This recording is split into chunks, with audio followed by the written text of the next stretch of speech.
नमस्कार मित्रांनो, आज 19 जून आणि लपंडावचा आजचा भाग 1 नंबर आहे. सखीने कान्हा जवळचा अल्बम आता त्याला मागितलाय आणि त्यामधले सगळे फोटोज बघितले. त्यामध्ये देवदत्ताचा फोटो तिने बघितलाय आणि कान्हाला सुद्धा त्यांच्याबद्दल विचारलंय. त्याचबरोबर आता कान्हाने सखीला हिंट दिलीये की लहानपणी कान्हा आणि सखी एकत्र खेळायचेत. कान्हा कान्हा बनायचा आणि सखी त्याची राधा बनायची. त्याचबरोबर सखी आणि कान्हाने मिळून सरकारची झोप उडवली आहे. अर्ध्या रात्री डीजे लावून मस्तपैकी डान्स केलाय आणि त्याहून महत्वाचं, सरकार जवळचं टेंडर सखी आणि कान्हा आता हिसकावून घेणार आहे. जसं लास्ट टाइम कान्हाने केलं होतं तसं, पण यावेळी सखी आणि कान्हा एकत्र मिळून हे काम करणार आहे. तर बघूया मित्रांनो कसं काय झालं ते. खूप काही दाखवले आजच्या भागात, तुम्हाला खूप आवडेल आजचा भाग. तर मित्रांनो, व्हिडिओ शेवटपर्यंत नक्की पहा आणि जे चॅनलवर नवीन असतील तर सिरियलच्या अपडेटसाठी चॅनलला सबस्क्राईब करा. तर मित्रांनो, एपिसोडच्या सुरुवातीला ही जी वेदू आहे तिला मनस्विनी हाक मारते. तर वेदू काही फ्रुट्स घेऊन येते आता या मनस्विनीसाठी आणि वेदूचं पण समजणार आहे आज मनस्विनीला आणि धक्काच बसणार आहे तिला. तर असो, आता काय होतं, वेदू आता मनस्विनी समोर फ्रुट्सची प्लेट ठेवते. तर सखी मुद्दामच मनस्विनीची प्लेट घेते, तिच्या सोफ्यावरती जाऊन बसते आणि मस्तपैकी एन्जॉय करत असते. त्यामध्ये काही कापलेली सफरचंदाची पीसेस असतात. आता या मनस्विनीला खूप राग येतो.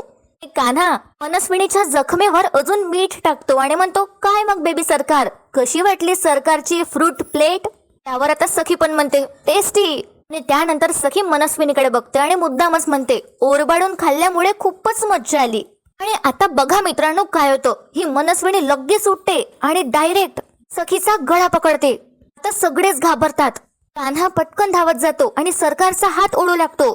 तर सखीचा जीव गुदमरतो आणि मग आपल्याला समजतं की हे तर एक सरकारचं फक्त स्वप्न होतं. सखी आता चुटकी वाजवते आणि सरकारला भानावर आणते आणि सखी डायरेक्ट म्हणते या मनस्विनीला, डोक्यात जे सुरू आहे ना ते करायचा विचारही करू नका.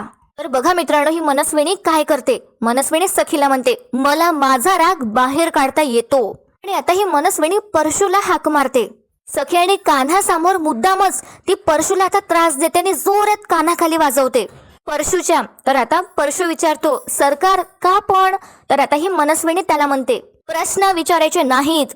आता ही मनस्विनी परत दुसऱ्यांदा हात उचलते परशूवर. तर सखी आता या सरकारचा हात धरते आणि कान्हा सुद्धा आश्चर्याने बघतो. आता ही मनस्विनी सरकारला म्हणते, प्रश्न विचारले जातील, यापुढे या घरात ते सगळं घडेल, हे या आधी कधीच घडलं नाही. त्यामुळे सरकार तुमची दादागिरी बंद करायची. आता ही जी मीनाक्षी आहे ती रडू लागते आणि सरकार सखीला म्हणते, माझा जरी तू हात धरलास ना तरी वार थांबणार नाहीत. आणि आता परशूला समजलं असतं. परशू खूप घाबरतो. आता ही मनस्विनी म्हणते, परशू तुला माहिती आहे ना काय करायचंय ते, तर सांगण्याची गरज आहे का?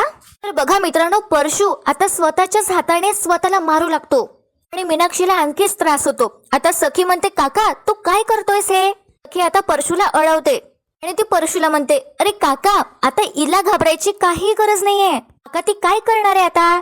तर परशू म्हणतो, सखी प्लीज, अगं तू सरकारांच्या वाकड्यात शिरू नकोस, तू त्यांना त्रास देतेस म्हणून त्या मला त्रास देतात. त्या परशू सखी समोर हात पण जोडतो. त्यानंतर ही मनस्विनी परशूला म्हणते, कामाला लाग आता, बॅक टू वर्क. पण मित्रांनो, सखी आणि कान्हा याचा बदला घेणार आहे, ही सरकारची झोप उडवून. तर बघा आता काय होतं, सखी आणि कान्हा आता ऑफिसमध्ये असतात. इनफॅक्ट ते दोघे कान्हाच्या केबिन मध्ये असतात. तर सखीच्या डोक्यात तेच फिरत असतं, सरकारला घरी सगळे घाबरून असतात, कसं परशूने स्वतःला मारलंय. तर जे काही सखीने बघितलंय त्यामुळे ते खूप अस्वस्थ झाली असते. कान्हा आता तिला पाणी ऑफर करतो आणि म्हणतो, पाणी प्या, जरा बरं वाटेल.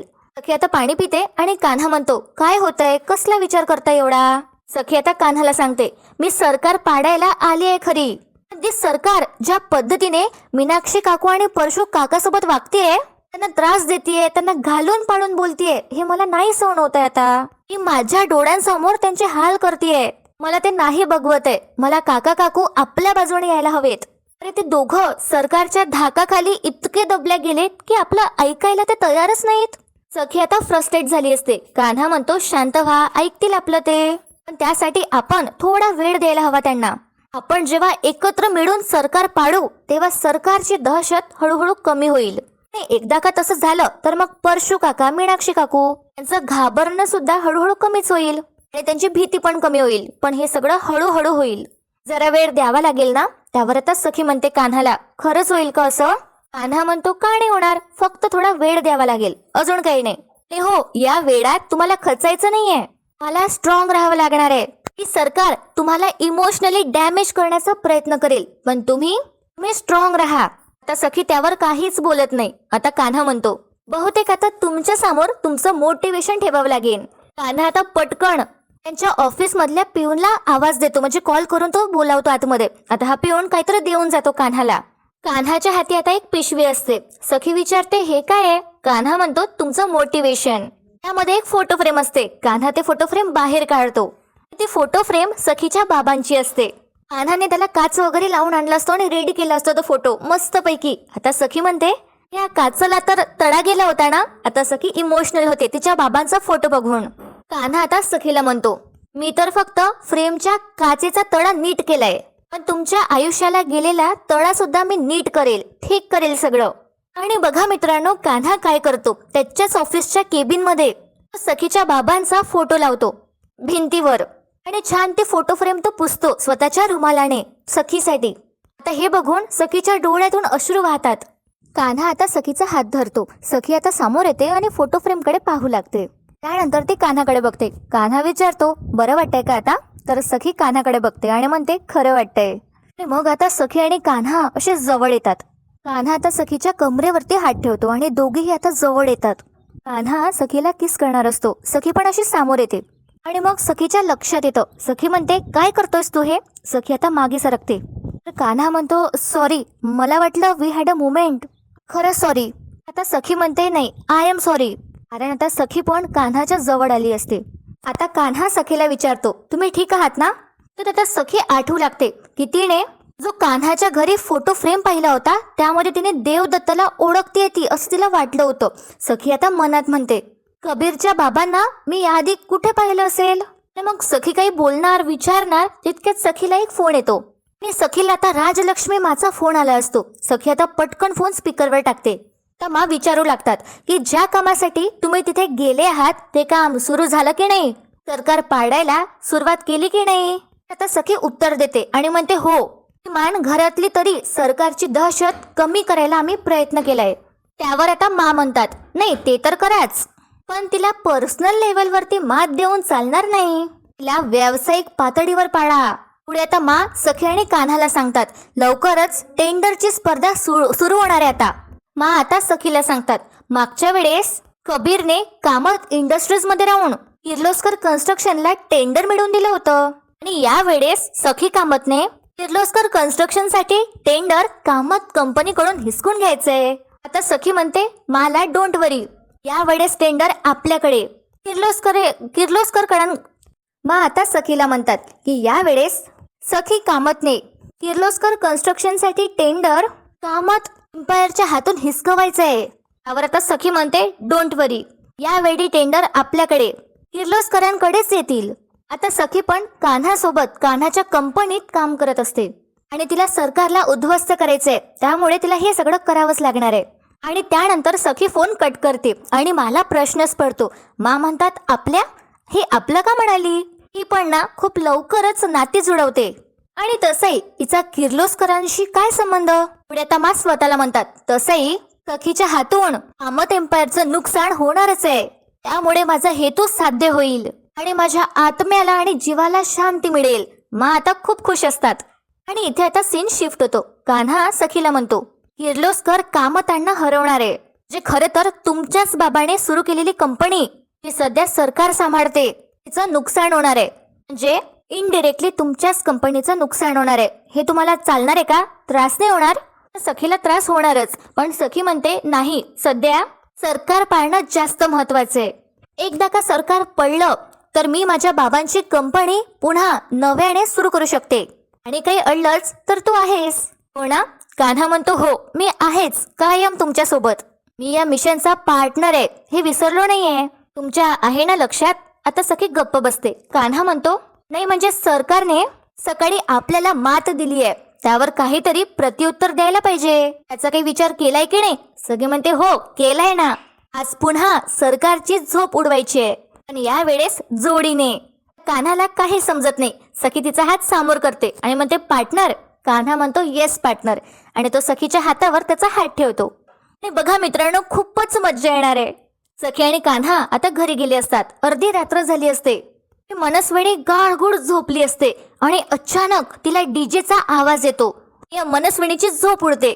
मनस्विनी तिच्या कानावरती हात ठेवते आणि म्हणते, व्हॉट नॉनसेन्स, रात्री कोण वाजवतंय? म्हणजे ज्या दिवशीपासून सखी आणि कान्हा घरात आलेत त्या दिवशीपासून मनस्विनीला रात्रीची झोप लागलीच नाहीये.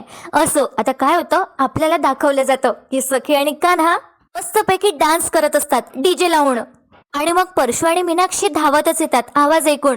आता दोघांनाही खूप हसू येत असतो आणि त्यांना समजलं असतं सखी आणि कान्हा हे का करत आहेत. तितक्यात तिथे आता ही मनस्विनी येते, म्हणते स्टॉप, बंद करा म्युझिक. आता सखी आणि कान्हा दुर्लक्षच करतात आणि मस्तपैकी परत नाचू लागतात.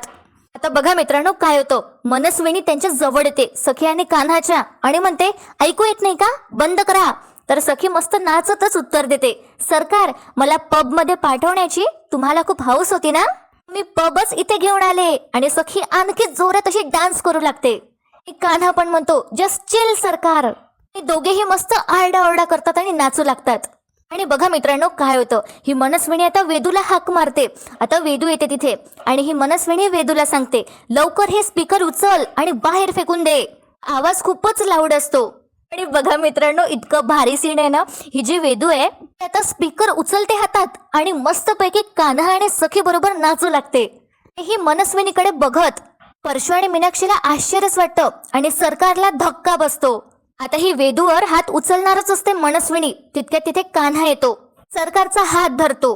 तर गाण्याचा आवाज एकदम कमी होतो आणि कान्हा रागातच मनस्विनीला म्हणतो, माझ्या माणसांवर हात उचलायचा नाही.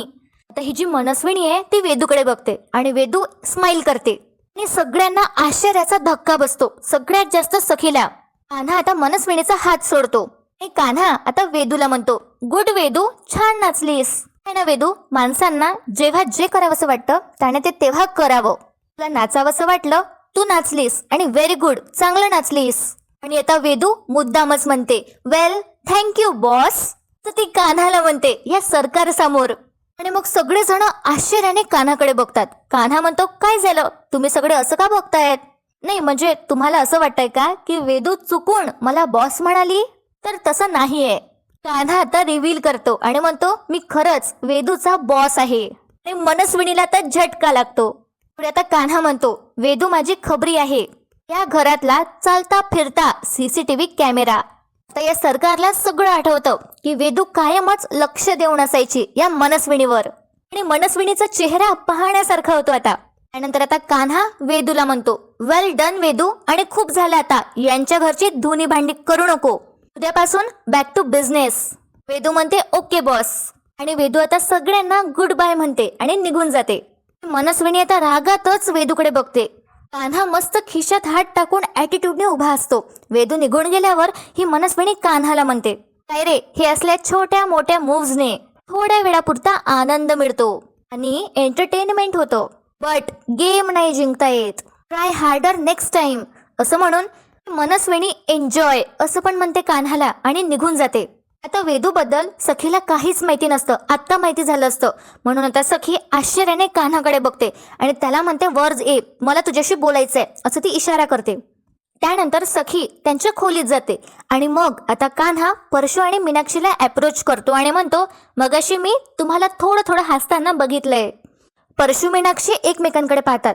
त्यानंतर आता कान्हा म्हणतो, हे बघा, सरकारचे दिवस तसेही आता भरत आले, तुम्ही एक काम करा ना, तुम्ही आमच्या टीम मध्ये या. आता परशू घाबरतच म्हणतो, नाही कबीर, नाही बाबा, आमच्यात हे धाडस नाहीये. मीनाक्षी पण घाबरतच म्हणते, हो ना, आम्ही सरकारच्या विरोधात नाही जाऊ शकत. दोघेही आता हात जोडतात आणि कान्हाला म्हणतात, आम्हाला माफ कर, आम्ही येतो. कान्हा काही बोलणार तितक्यात दोघेही आता पळवाट काढतात आणि निघून जातात. त्या कान्हाला थोडं टेन्शन येतं. सखी काय रिॲक्ट करेल याची त्याला काळजी वाटू लागते. आणि त्यानंतर कान्हा आता रूम मध्ये जातो. सखी चिडली असते आणि अस्वस्थ झाली असते. कान्हा खोलीत येतो. सखी म्हणते त्याला, दार बंद कर. कान्हा म्हणतो, हो करतो. कान्हा आता दार बंद करतो आणि सखीला म्हणतो, काय? तर सखी म्हणते, वेदू तुझी खबरी आहे, हे मला आत्ता कळतंय, ते सगळ्यांसमोर. याचा अर्थ तुझा आजही लपंडाव सुरूच आहे. कान्हा म्हणतो, first of all sorry, please तुम्ही समजून घ्या, तुम्हाला सगळं सांगतो. कान्हा आता सखीला म्हणतो, तुम्ही मला घरातून बाहेर काढलं तर तुमच्यावर कोणीतरी लक्ष देणारं, तुमची काळजी घेणारं मला कोणीतरी हवं होतं. आणि म्हणून मी वेदूला इथे पेरलं होतं. कारण ती सरकार कधी कोणाला काय करेल सांगता येत नाही. तुमच्या जीवालाही सरकारपासून धोका होता. म्हणून मी वेदूला म्हणालो की तू इथेच थांब. सरकारने तसं केलं आणि वेदूने मला सावध पण केलं. तुमच्या दुधात विष घातलंय हे मला वेदूनेच सांगितलं होतं. आता सखीला धक्काच बसतो हे ऐकून. त्यानंतर कान्हा सखीला म्हणतो, म्हणून तर मी धावत पडत आलो होतो आणि तुम्हाला खोलीत बंद केलं होतं. आता सखीला सगळं समजतं. सखी कान्हाला म्हणते, अच्छा म्हणजे ते विष घातलेलं दूध मी पिऊ नये म्हणून तुम्हाला या खोलीत बंद केलं होतंस. कान्हा सांगतो, एक्झॅक्टली. आणि हे सगळं मी तुम्हाला तेव्हाच सांगणार होतो, पण ती वेळ योग्य नव्हती म्हणून मी तुम्हाला खोलीतच बंद केलं. काय त्या सरकारने खोलीत वेगळीच व्यवस्था करून ठेवली होती आणि सगळ्यांची दिशाभूल करून खोलीत विषारी धूर सोडला होता. आणि पुढे काय झालं ते तुम्हाला माहितीच आहे. आता सखी म्हणते, ओ म्हणजे माझ्यासोबत नसूनही तू माझ्या सोबत होतास. कान्हा सखीच्या जवळ येतो आणि म्हणतो, असा एकही क्षण नव्हता जेव्हा मी तुमच्या सोबत नव्हतो. आता सखी कान्हाला म्हणते, सॉरी, खरंच सॉरी. तुझ्यावर नको नको ते आरोप केलेत. तू खरं तर माझा जीव वाचवण्याचा प्रयत्न करत होतास आणि मी तर तुला आरोपीच्या पिंजऱ्यातच उभं केलं. आता सखीला खूप वाईट वाटतं. कान्हा म्हणतो, इट्स ओके. तेव्हा तुम्हाला माझा हेतू माहीतच नव्हता. कसं असतं ना, जेव्हा आपल्याला समोरच्याचा हेतू माहिती नसतो तेव्हाच आपण त्याच्यावर आरोप करतो. आणि जेव्हा आपल्याला सगळं समजतं की त्याचा हेतू शुद्ध होता तेव्हा आपण त्याला माफ करतो. आणि शेवटी सत्य हे सत्य असतंच. आज ना उद्या ते बाहेर येतच. आता आलं सुद्धा. आता सगळं सोडा. हो, सरकारची झोप आपण उडवली आहे पण आता आपल्याला झोपावं लागेल. सखी म्हणते, हो. पण बघा मित्रांनो, आता सखी म्हणते, नाही थांब, मला काहीतरी बघायचंय. मला तुझ्या बॅग मधला फोटो अल्बम बघायचंय. तर कान्हाला टेन्शनच येतं, पण यामागे एक ट्विस्ट आहे. कान्हा आता मान खाली टाकतो. सखी म्हणते, कबीर, मी आधीची सखी नाहीये. आपण ज्या मिशनवर आहोत त्यामध्ये एकमेकांवर ट्रस्ट असणं खूप महत्वाचं आहे. आणि तुझी खरंच अशी इच्छा असेल की मी तुझ्यावर मनापासून विश्वास ठेवावा तर प्लीज मला तो अल्बम दाखव. कान्हा असं नाटक करतो की त्याला नाही दाखवायचंय. सखी म्हणते, कबीर, आय एम वेटिंग. आणि बघा मित्रांनो काय होतं, कान्हा कपाटाचा ड्रॉअर उघडतो आणि त्यामधला अल्बम सखीला दाखवतो. जेव्हा आपल्याला माहिती होतं की सखी समोरच, कान्हाने अल्बम तिच्याच बॅगमध्ये टाकला होता आणि वर फेकलं होतं ते सुटकेस. पण आता हे सखीच्या लक्षात येत नाही. तर कान्हा आता सखीला दुसराच अल्बम दाखवतो. आधी तर कान्हा नाटक करतो मुद्दाम आणि म्हणतो, सखी मॅडम प्लीज नका ना. सखी म्हणते, दे. कान्हा म्हणतो, नाही ना. तर सखी आता हिसकते तो अल्बम कान्हाच्या हातून आणि मग ते सोड कबीर. तर कान्हा असं दाखवतो की त्याला टेन्शन आलंय. सखी आता फोटो बघते आणि मग ती कान्हाकडे बघते. सखी खूपच सिरियस होते आणि मग ती एकदमच हसायला लागते. आणि सखी त्या फोटोकडे बघते आणि हसते. तो फोटो आता कान्हाचा असतो. जेव्हा कान्हा खूप छोटा होता, बाळ होता तो, तेव्हाचा फोटो असतो. आणि सखी म्हणते, अरे हा नंगू पंगू बाळ तू आहेस. अरे हाफ चड्डी. कान्हा म्हणतो, त्यात ती पण नाहीये, द्या इकडे अल्बम. आता कान्हा असं दाखवतो की त्याला हेच दाखवायचं नव्हतं, त्याचे लहानपणीचे फोटोज. सखी म्हणते, मला बघायचे म्हणून दाखवत नव्हतास ना अल्बम. त्यानंतर आता कान्हा असं दाखवतो की तो दुःखीच आहे. सखी आता कान्हाचे फोटोज बघते आणि म्हणते, किती गोड दिसत होतास तू लहानपणी आणि हँडसम सुद्धा. कान्हा म्हणतो, का आता नाहीये का. सखी म्हणते, इनोसंट पण होता. त्यानंतर सखी विचारते, काय. कान्हा म्हणतो, इनोसंट, आता नाहीये का मी इनोसंट. सखी आता कान्हाकडे बघते, त्याला उत्तर देत नाही आणि बाकीचे फोटोज पाहू लागते. ती कान्हाला म्हणते, अच्छा तेव्हा सुद्धा वात्रट दिसत होतास. कान्हा आता परत नाटकं करतो आणि म्हणतो, जाऊ द्या ना, द्या इकडे अल्बम. सखी म्हणते, नाही मला बघायचंय. सखी कान्हाला म्हणते, ते म्हणतात ना, जेव्हा माणसाचा प्रवास जाणून घ्यायचा असेल तेव्हा त्याचा फोटो बघायचा. पुढे आता कान्हा सखीला खूप मोठे हिंट देणार आहे.